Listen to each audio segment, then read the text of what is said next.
Good afternoon, everyone. Buenas tardes a todo el mundo. Soy Connie Yu de Sony Mobile Communications. He venido de Pekín justo directamente a presentar, así que muchas gracias por esta gran oportunidad que se me da de conocerlos a todos los profesionales. Y voy a hablar de la transformación de los entornos de trabajo en Sony. Les doy un poquito de trasfondo para que entiendan esta transformación. En 2015 teníamos una estrategia global de negocio que hacía necesario que todas las unidades de negocio, todos los departamentos reducieran los costes en un 30%, los costes operativos. Así que había que encontrar soluciones para responder a esa exigencia.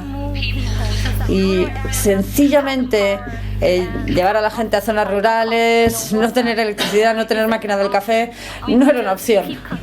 Podríamos, sin embargo, seguir con las actividades, con un trabajo basado en actividades, y al final hicimos una lluvia de ideas y decidimos que lo que íbamos a hacer era transformarnos conforme a la visión. Con un objetivo transformador, por tanto, decidimos que el proyecto de transformación en que nos íbamos a embarcar era esa reducción de costes, desde luego, porque si no nos íbamos a quedar sin trabajo, y en segundo lugar también queríamos construir el futuro de la Sony del futuro, con un negocio creciente, con propósito, en un entorno de trabajo ideal. Y ahora mismo, evidentemente, estamos en una situación muy buena y con muchas eficiencias gracias a eso. Esos eran los objetivos. ¿Qué podíamos hacer? Bueno, teníamos que evaluar qué había que incluir en este proyecto a escala global, y evaluamos en base a dos factores fundamentales. Uno, nos pusimos a pensar en cómo podíamos revisar los acuerdos, por ejemplo, de alquiler, y también realizar una encuesta de satisfacción para, con todos esos datos, realizar cambios, introducir mejoras. Y creo que gracias a la estrategia de negocio, a tener que hablar con recursos humanos y a tener que firmar toda una serie de contratos de confidencialidad y ver cómo podíamos trabajar a nivel de utilización del espacio, con todo eso que podíamos hacer, cómo podíamos ayudar y quién nos podía ayudar también. Así que empezamos una relación como CBRE, les hago un poquito de publicidad. Entramos en una alianza con ellos y esta transformación, este programa de transformación se inició. Y se basa mucho en esta relación potente que tenemos con ellos, que incluye en un enfoque consistente en todas las regiones, con todos los equipos, un progreso estructurado, mejora continua, y desde luego a nivel personal lo más importante es el impulso que traíamos. Tenemos un equipo de alto rendimiento, tanto en CBRE como en Sony. Y esos dos equipos de alto rendimiento pueden influir a las partes implicadas y a los usuarios en este proyecto.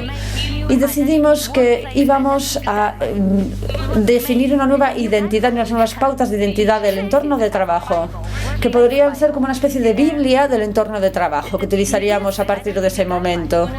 En esas pautas lo que queríamos era retener al personal y crecer, fundamentalmente. Para eso las hacíamos. Y, por supuesto, reducir los costes y reducir el espacio físico utilizado, ¿no?, para conseguir esos ahorros. Esta identidad de puestos o de entornos de trabajo hacía que todos identificaran el lugar en el que trabajaban, en grupos, no tanto individualmente ya. Y a todo el mundo se le había asignado un espacio cerrado, que era diferente, donde no tenías que reservar. Tampoco teníamos salas de reuniones, pero no hacía falta reservas. Tenías que simplemente meterte en una habitación o en una sala, que estuviera libre, y podías tener ahí unas reuniones informales o trabajar. También había taquillas personales, por ejemplo, fue otra innovación donde podías poner tus pertenencias, y los equipos tenían, por ejemplo, armarios para los equipos. en vez de armarios personales. Esta fue parte de la transformación y estas pautas de identidad cambiaron las oficinas para hacerlas más flexibles, para fomentar más la movilidad, para que los empleados pudieran elegir la tarea, en base a la tarea, elegir dónde la hacían, y nos centrábamos en los individuos también y sus necesidades. Pero esto es un cambio tremendo, evidentemente, de la manera tradicional de organizar el trabajo a una manera mucho más inteligente de hacerlo. Y esto lo hicimos con nuevos conceptos a nivel de diseño, como el concepto de barrio. Ven ahí cómo sería un barrio. Es un área donde trabajas todos los días. Normalmente te pasas el día en el barrio, que es un espacio multifuncional. En cambio, la casa, el hogar, está en el corazón del barrio. Es donde estás con tu equipo, con tu jefe, para tener una reunión rápida y dejas tus pertenencias en la taquilla. Igual tienes algunas citas, te levantas y te vas a trabajar al barrio. Luego la biblioteca es un espacio muy tranquilo donde te puedes concentrar, y por supuesto el nodo o el hub social es donde vas a interactuar, a charlar, a relajarte. En cuanto a los tipos de oficinas, tenemos 4 tipos de oficinas. Una es una oficina que podríamos llamar de edificio, de instalaciones. Otra sería de nodo o hub, como sería Singapur, también Madrid, Sao Paulo. Luego hay oficinas de tamaño medio, 1.000 metros cuadrados hasta 3.000 metros cuadrados, y el tipo 4 son lo que llamamos campus. Tenemos 3 de este tipo, 2 en Asia y 1 en Europa. En Lund, en Suecia, y 2 en Asia, que son Pekín y Tokio. Hemos introducido una nueva palabra. Ya no hablamos de una mesa de trabajo, sino de un punto de trabajo, que es una superficie ergonómica con una mesa donde puedes trabajar. Y el ratio de compartir el espacio, había una reducción del espacio, y por tanto el ratio, hicimos un estudio anterior sobre cómo podíamos poner este ratio en el lugar que nos interesaba, cómo podíamos incrementarlo para todos los países además. Y solo teníamos un punto de comparación, que era 1 a 1.2, que podría ser diferente según el país, ¿no? Y según el tamaño de las instalaciones. 1 a 1.2 significa que por 100 puntos de trabajo que 100 puntos de trabajo pueden servir para 120 personas, incluyendo consultores, socios, empleados. Y teníamos, como digo, una alianza con CBRE, con un programa que combinaba ambas empresas. Y aquí lo que ven son las funciones que desarrollaba CBRE, y las azules son las nuestras. Nuestra empresa, como ven, hacía la gestión de las instalaciones, telecomunicaciones, TI, mientras que CBRE se encargaba del lugar de trabajo y la gestión del cambio, de toda una serie de funciones, como ven en pantalla, y había un coordinador también que daba un poquito de gobernanza global a todo el equipo que trabajábamos en este proyecto. En comparación con lo que se puede hacer tradicionalmente este programa, originalmente, o lo que hubiese sido habitual en una gestión de proyecto de este tipo, habría sido que alguien se encargara de las construcciones, mientras que en este caso consideramos la estrategia y la entrega de esa estrategia de una manera holística, con un plan de implementación con 3 fases, como ven ahí. No voy a detenerme en esto, lo puedo compartir luego individualmente si quieren. Y en este proceso, que ha sido un viaje a nivel global, con 27 instalaciones incluidas en esta transformación a nivel global, es un programa de transformación global, ninguno de los proyectos puede, desde luego de esta envergadura, puede salir bien si no hay una coordinación, y pese a ello siempre hay algún problemilla en el camino. Así que cualquier feedback, cualquier pregunta, cualquier comentario, era importante incorporarlo y tener un equipo de gestión fuerte por parte de las dos empresas, CBRE y Sony, y tener claro quién hacía qué y el alcance de las tareas de cada uno para evaluar todo lo que estaba ocurriendo, estableciendo canales de comunicación, estableciendo paladines del cambio en nuestro equipo y también por parte de las partes implicadas. Y esto es verdaderamente muy representativo en un entorno educativo, en un entorno de comunicación y también para hacer un seguimiento de la calidad y desde luego para la implementación con algunas evaluaciones posteriores a la implementación. Bueno, como ven, teníamos un proceso muy claro desde el principio. En un primer lugar teníamos la participación, desde luego, en las actividades del negocio, porque todo lo que empieza bien acaba bien, hay que incorporar ese input desde el principio para las aprobaciones tanto locales como más globales. Luego pasábamos a lo que llamamos una participación más tipo ayuntamiento, donde se da la participación más a nivel micro de los empleados, con cambios específicos, introduciendo canales de feedback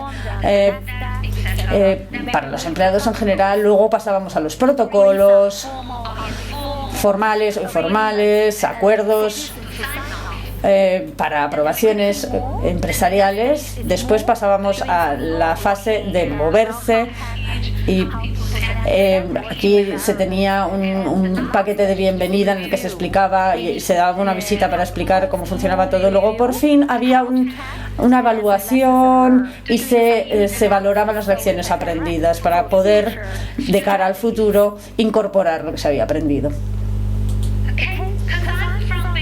Como soy de Pekín, he participado en el proyecto de Pekín, aunque mi región es Asia-Pacífico, y en base a distintos emplazamientos, distintos lugares con instalaciones y las diferencias culturales, hay diferencias en lo que ha ocurrido a nivel de por ejemplo, no sé, hay muchas diferencias en distintas instalaciones. Nos podemos centrar en tareas específicas. Por ejemplo, en Pekín, como saben, en China tenemos problemas medioambientales importantes. Así que Sony, ¿cómo puede Sony contribuir y hacer un esfuerzo? Nos preguntamos. Lo que hicimos fue reutilizar mucho mobiliario, del 70 al 90% del mobiliario antiguo. Por ejemplo, un sofá, le cambiamos la tapicería y parecía nuevo, pero lo reutilizamos uno que ya había por ahí, etcétera, etcétera. O por ejemplo, le pusimos unos revestimientos nuevos a los armarios para que tuvieran un aspecto bonito y nuevo. O pusimos fotos nuevas, pero siempre tratando de aprovechar todo lo posible para que todo pareciera nuevo y tuviera muy buena pinta. Porque claro, al ser una empresa como la nuestra con los de teléfonos móviles, pues los reemplazamos los que teníamos por otros. Pero el 90% de los empleados resulta que no tenemos teléfono fijo siquiera.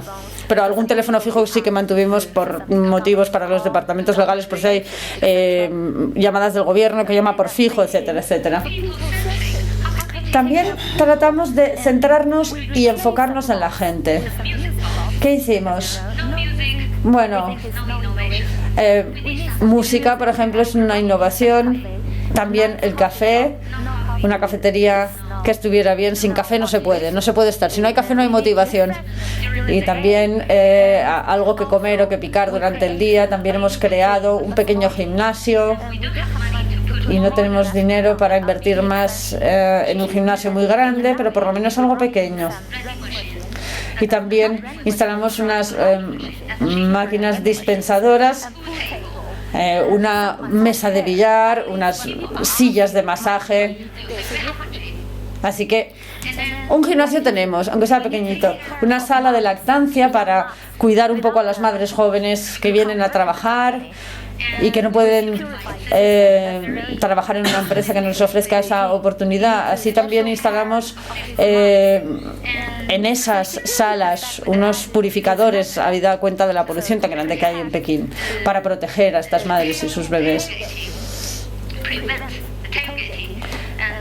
Asimismo, mejoramos los sistemas operativos, por ejemplo, de cara a las impresiones, y por fin los resultados finales, que son interesantes, es que teníamos 26% de reducción de empleados,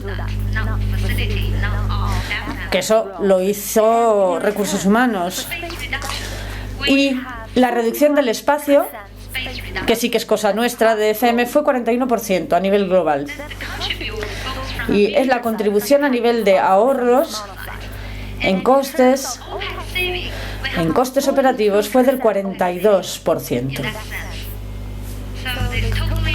Así que en total habíamos podido responder a las expectativas con las iniciativas que habíamos puesto en práctica de manera segura, sostenible. Y con eso, ¿qué ocurrió después? Bueno, evaluamos después de la ocupación cuál era la situación, y aquí ven algunos de los resultados. En esta encuesta, la satisfacción general con la oficina, vemos la parte verde. Aquí lo que vemos es que la gente está más que satisfecha, más que moderadamente satisfecha con el lugar de trabajo.